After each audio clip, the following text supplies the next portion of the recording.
ఈరోజు క్యాబినెట్లో మేము తీసుకున్న డెసిషన్ జూన్ 1వ తారీఖు నుంచి ఫేర్ ప్రైస్ షాపుల ద్వారానే పీడిఎస్ రైస్ లబ్ధిదారులందరూ కూడా చేరవేసే విధంగా ఒక నిర్ణయం తీసుకున్నాం.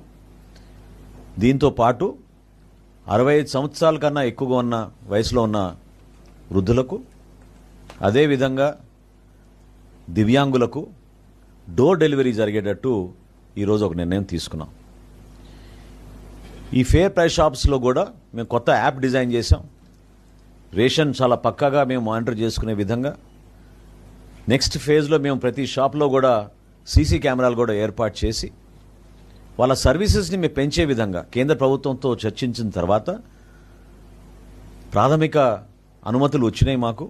ఈ ఫేర్ ప్రైస్ షాప్స్ని చిన్న చిన్న కిరాణా షాపులుగా వాళ్ళు కూడా వ్యాపారం చేసుకునే విధంగా గిరిజన ప్రోడక్ట్స్ కానివ్వండి, కేంద్ర ప్రభుత్వం అందించే ఈ భారత్ ప్రోడక్ట్స్ని ఈ షాపుల ద్వారా మేము వినియోగదారులకి తక్కువ రేటుకు తీసుకొచ్చే విధంగా ఒక నిర్ణయం తీసుకున్నాం.